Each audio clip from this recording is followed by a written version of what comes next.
Welcome to the Master Your Millions podcast, the show all about your financial potential and leaving a legacy for future generations. Here are your hosts, Jason and Scott Henderson. Hey, welcome back, everybody, and Heidi, thanks for staying on and being here as part of part two. Yeah, excited to finish it up. It sounds a lot like part of our outro, and our listeners know this, that mastering your millions all starts in your mind and with your team. Make sure they're the best, right? And so your team, exactly what you're saying, this particular attorney, there were things he hated doing and he would put it off. Yet they were so critical to his growth. That we find that a lot with entrepreneurs. And coming back to your E-Myth Revisited, the book you're talking about, that's really the story, right? The lady that starts the pie shop, right? She loves making pies and she gets into it and she hates it. She gets to the point where she wants to get out of the business. Well, the reality is she hates the bookkeeping, she hates this, she hates that, and all these different things. She just wants to make pies. That's why she started it. And yet, marketing can solve so many of those issues, right? Because you're helping people to sort of make the transfer from chasing cold leads to really more attracting the right kind of clients, and you're doing that with automation. And I want to put in there hard as well. And it really sounds similar to a shift we talk about in what we a lot about moving from a scarcity mindset to a structure, right? How do you go about helping people realize that shift needs to happen in their business? In marketing and sales, what I love about it is we have data, we have numbers. And so the very first conversation I have with my clients are based around me discovering, I call it a discovery call because honestly it is. Are we a good fit to work together? This is not a sales call because I have turned people away because I can tell they don't have the right mindset for growth. I can tell they would be a pain to work with because they want me to fit into their box. And if their box was working, they wouldn't need me. And so there's got to be a place for me to be able to bring my expertise in to say, hey, I can see what the holes in the bucket are here. And I don't care if you keep shooting this fire hose, water, the fire hose into the bucket. If all these holes are here, you still lose. You're still not going to win. And so I want a partnership, a collaboration. I want somebody that says, I don't know what I don't know, and I do know what I do know, and let's help each other and collaborate. So on that discovery call, I find out in these questions a lot about somebody. I find out, do I want to work with them? Are they at a place where they can be helped? There's a business I actually just worked with this month. We turned on one of the AI agent. We have a side business based on the fact that people were not answering the phones. And Google said that too. 60% of calls that go to Google business profiles go unanswered on the first ring. So 60% of businesses who got a Google search, they populated, whether it was organic or not, they got up there, someone called them, they didn't answer the phone. And I tell my clients a missed call is a missed opportunity every time. They're going to hang up, they're going to call the next one. And so we got a local client here on an intake system because, again, I was telling them those routery systems are not going to work, not in 2025. Literally, people are going to hang up and call the next person. This intake agent sounds just like a real human, is very autonomous, can answer questions, figure out what department it needs to go to. It was working great, but it uncovered a huge problem in his system, which is she was literally just transferring to voicemails all day. And he said, I don't see how this is any different than just the rotary. And I'm like, well, it's not, because you're not answering the phone. So, we should just turn it off. You can go back to the rotary system because who cares how many calls you're getting because you're not answering the phone in the first place, So there are going to be certain times that, and he's like, oh, well, my clients are different. And my industry's special. And everybody, literally, he said those two things to me. Everybody thinks that. I'm sorry, friend. No, if you have a business, it is, law firm owners love to say that to me all the time. Well, law is different. It's not a business. I'm like, do you have employees? Do you have customers who pay you? It's a business. And if you're not running it like a business, that's why it's not operating like a business. If you're running it like a solopreneur firm, that's why you're always going to be a solopreneur firm. And that's fine if that's what you want, but it's not going to scale. And so there are people that have fixed mindsets that I just think, okay, well, best of luck. He told me I've been doing it this way for 20 years. Okay, well, hopefully it works out for you then. I mean, I don't know what else I can do to help you at this point. Interesting. When you say you have this discovery call, what are some and it's kind of a combination question here.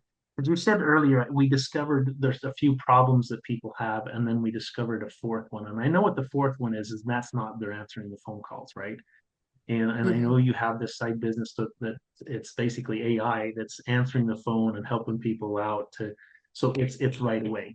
Hmm. That's the world we live in. Yeah. If I don't get my hamburger with extra pickles and no mustard and hold the onions in, you know, 45 seconds, I start to get agitated. That's the Hmm. way our world is. What are some of the other problems or big mistakes that people make in their journey and starting from because most people do start as solopreneurs, right? They're by themselves and then they start Hmm. going bigger. What would you say are some mistakes that people make early on or that they should be avoiding? I just read a book called Buy Your Time Back by Dan Martell. I'm almost finished with it. If you are a solopreneur and you're wanting to scale, read that book. He lays out, and I actually need to reread it. And I personally am still making some of these mistakes. But the biggest are the fact that a lot of times we get in our mind, we're the best at something. We're the best at sales. No one can sell like us.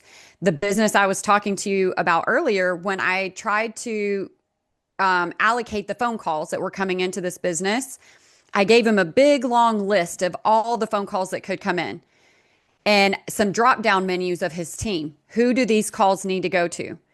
Guess where every single sales call went? Him, the owner. Now, you tell me, do you think one person, the owner, can answer every sales call that comes in, even after hours? He wants all the calls to come to him. Any service related or operations related call of a current customer can go to his ops manager.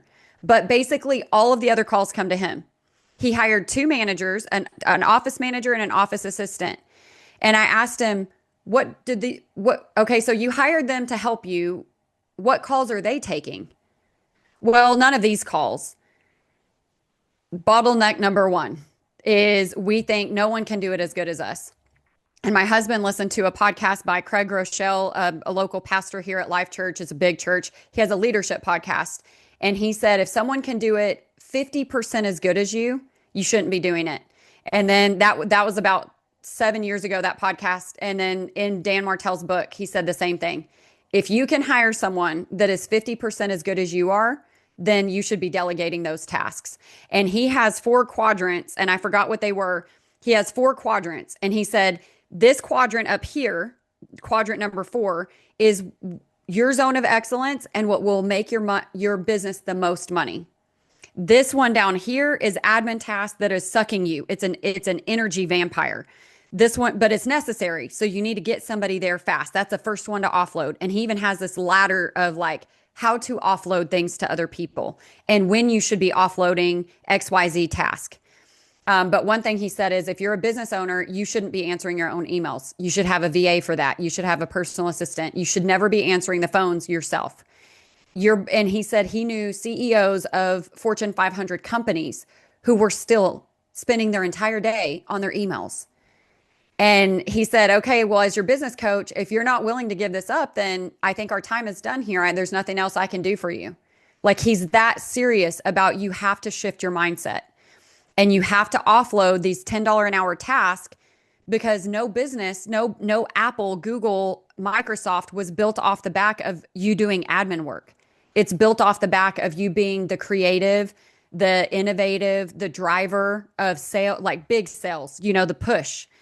And you can't do that when you're putting out all the little fires or processing payroll at midnight on Saturday. So that I would say that book sums it up better than I ever could, and he's way ahead of where I am. So Buy Your Time Back by Dan Martell is the next read to put on your list. You've referenced so many different books. That one I haven't read, so I'm gonna read it and maybe I'll contact him and have a discussion about it. If there's someone out there that's listening and they're just starting their entrepreneurial journey, um, they're feeling overwhelmed. Let's assume that, right? What would you say are probably the first one or two most powerful steps that they can do to grow with confidence? That is a great question. So, from a marketing standpoint, creating a client avatar. You can go on YouTube and you can map this out yourself, but I will tell you 100%, and I know because I am a small business owner and I've been a small business owner, the desperation of I'll take any money is good money. Like if you've got a checkbook, I'm your person, you know? But I would 100% tell you the faster that you identify who you're talking to, who you're serving, and even put a name behind that. I'm serving Jason Henderson. He's this age. He listens to these podcasts. He read these books. Like you have this figment person that is your person. When you're showing up on social media or making video content, you're talking directly to that person. And that's I'm going to trying to, be, there's a book, Russell Brunson goes through it. What's book he does exactly that. He tells yeah. the story. I believe that's the one. But he puts a name on it and he puts all these different characteristics. Now, and let's Hmm. be clear, Kylie, so people understand is that this is who you really want to work with. Yes. It's not okay, they have this much money. It's someone that you almost want to hang out with, right? It's someone Yes. that you click with. It's someone that would be part of your tribe. And so Hmm. that's the kind of detail that I think you're talking about. Yeah. Um, leads. I'm looking for my book but Traffic to anyway, leads. Traffic to is leads. I have all of Brunson's books. I think it was I think Traffic to that's where it Leads. is. I think that's where I read it. Yeah, Yeah. and he talks about that. And you said one place to go is there's places on Google to help people do Yeah. that. Why You can is that go so important? I mean, really, because you hear that all the time. People think, "What's your avatar? What's your because avatar?" Why is that so important? if you're talking to everyone, you're talking to no one. So if you think my business I can do business with anyone. And so anyone's my customer, that's not true. And if you think it's true, it's because you don't know better yet. That's so easy though to have that thought, right? Um, if I'm in HVAC, if I'm in financial services, or all these, well, everybody is my customer. Well, that's a true statement, but it's also a defeating statement, right? It's a Yep. limiting statement. Is that Yep.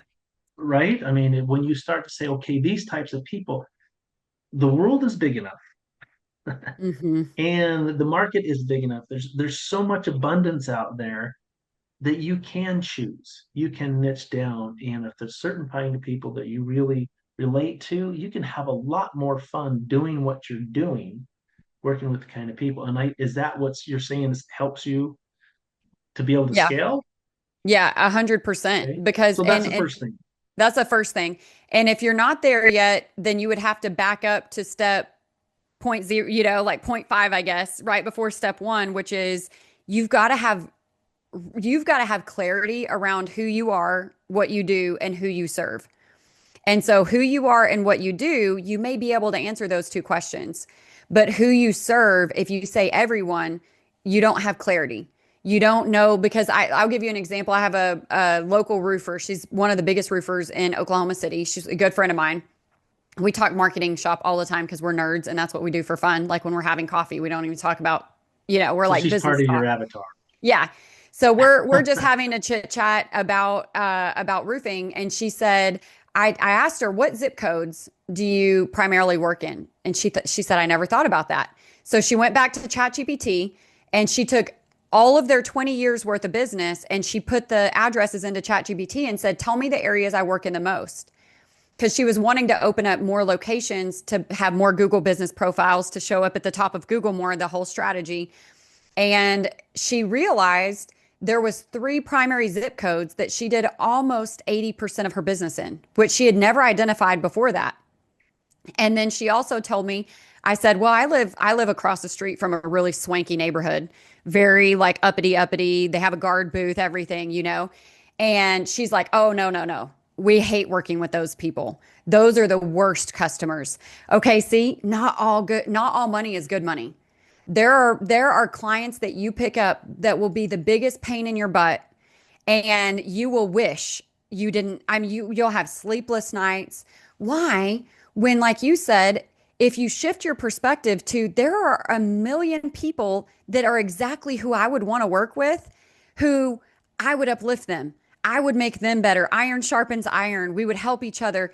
After she and I go to coffee together, and whether it's a business meeting, like consultation or just coffee, iron sharpens iron. We have ideas for each other. We have blind spots that we're not seeing. We're helping each other grow. Those are the kind of clients that you want. The clients that feed you with energy and that you get off the phone and you love talking to them, not the ones that you see the number pop up on your caller ID and you cringe and you're like, "Oh my God, I just not right now. I can't take it. Not right now." So that's, you'd say, step number one. Yep. Okay, coming back to my question, what would you say would be another step that would be most powerful to help them to start to grow, especially with confidence? So the next step is once you have laser focused clarity on who your avatar is, which it can change and develop over time, right? It can change over time, but you have to have something that you're shooting for. Otherwise, you're blindfolded with a dart. Somebody will spin you around in a room and you throw your dart. Wherever it lands, that's where you hit. So you have to have at least a direction. Now, like 3 years ago, I got my first personal injury client, law firm client. And that's where Roots Co-Marketing, who I was marketing for all service businesses, law firms, HVAC, I know all service businesses. If you're an e-com, I've got 5 recommendations. I can send you to the best e-com Google Ads strategist that you will ever have, but that's not my game. I don't know that game. And so I even niched down further into legal lead sharks. Why? Because one, I enjoyed the high stakes, I mean, it is a competitive game. And I was a competitive athlete in high school. I'm like, I love this. They're spending a lot of money. There's a lot on if they don't answer the phone within 3 to 5 rings, they've lost $500 on that click. I'm like, man, this is a thrilling game. So I niched down really niche. Well, then I started reading law firm books, how to scale your law firm, what they don't teach you in law school, all of these books, not with the intention of ever opening a law firm, but with the intention of knowing my client avatar to the point where I could go out and open a law firm with a lawyer right now and succeed. I know that much about being a law firm owner, but that has made me a valuable asset to my clients because I can come in and say, oh, I see what's happening. Operations. I know this guy. Let me hook you up with this guy, a fractional operations guy, so that you can get that in order. Oh, it's your finances. I know a fractional CFO. Does that help me? No, I'm not making any money from that. But I know enough about the inner workings of their business to say, you need a fractional CFO and I know one. Let me connect you to these 2 people and you interview them and let them go, right? See what's happening. You're still processing payroll at midnight on Saturday? Nope. I know a guy that does payroll and HR, and for a couple $100, that headache is off your books. And so I think that's where when you niche down, you can get so in the weeds with your client, you become invaluable. Like they look at me almost like a fractional CMO, chief marketing officer, because I know their business as well as they know their business. And that is it's huge value add for them. Right. Well, we're really coming to the end of our time here. This has been really awesome, Kylie. I've enjoyed this, and I hope that listeners have enjoyed that. There is one question that we generally ask most people that come on the podcast, and that is kind of giving you an invitation, an open-ended invitation to come back on the podcast. But in order to do that, we want to know what your big goal is, right? We had someone on that says, I want to speak to an audience of 100,000 people. I want to be on a stage and giving a speech to 100,000 people. And I said, cool. I love that goal. And I said, I'll be on the front row. You tell me. However, when it happens, I want to invite you back onto the podcast, have a mini celebration, and talk further about what you've been doing. What would be something that you would throw out there to the universe, if you will, or to just make it known? What would be a big goal or something that you're shooting for in your, whether that's personal, professional? What is something that where you're going? That's a really insightful question. I love that. For me, I just finished, I'm an avid reader, as you have gotten 15 book recommendations. I literally read a book a month at least. So I just finished Key Person of Influence by Daniel Priestley, and it was co-authored by Kevin the Shark from the Shark Tank, Kevin O'Leary. I've read that one. Such a good one. And so my biggest goal It's Kevin Harrington, I think. Isn't that Harrington, Kevin? you're right. Yeah. Yeah. Yeah. So my biggest goal this year, and it's right in front of me on my vision board. I have a vision board right behind my desk, is to show up for an entire year as far as my podcast goes, to show up online. I finally personally myself stepped out from the behind the curtain and started being my own brand and going out. And I had no idea how that would fuel. There's something in me, honestly, and I used to do consulting for free for a lot of just, business owners that are friends of ours. And my husband finally said, Kaylee, you know that people get paid for that, right? It's like an actual position they pay money for.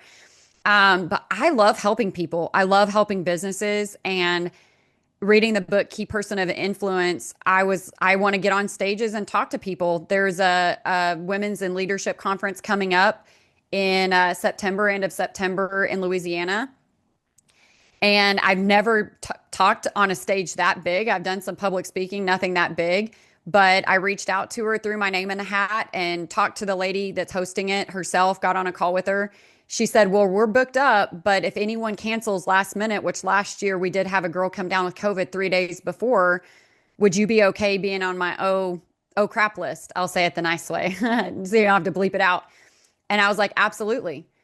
And she said, well, can you, would you do this and this, some other things? Would you be a host leader for breakout rooms? Yes. The answer, like whatever you need, the answer is yes, I'll just do it. And I get off the phone with her and I'm like, because I, like anybody else, that's way outside of my comfort zone. But I think the biggest way to make an impact and to share the knowledge that I have, whether it's freely or in picking up clients, is to make my voice heard. So that's why I started being on podcasts. That's why I started my own podcast, and boldly I'm reaching out to big events to say, I'll be a speaker at your event. So I guess that's my biggest goal for the year, is just to really get myself out there and in ways that really push me out of my comfort zone, but help people and make an impact on people. So coming off mute, no longer being on mute, right? Right. That's what you're doing. I love that. Okay, well, thank you so much. This has been a wonderful interview. Scott, we'll go back to you and we'll finish this off. Thanks for listening to Master Your Millions with Jason and Scott Henderson. Check the show notes for any links or contact information about today's guest. Make sure to follow the show so you don't miss any future episodes.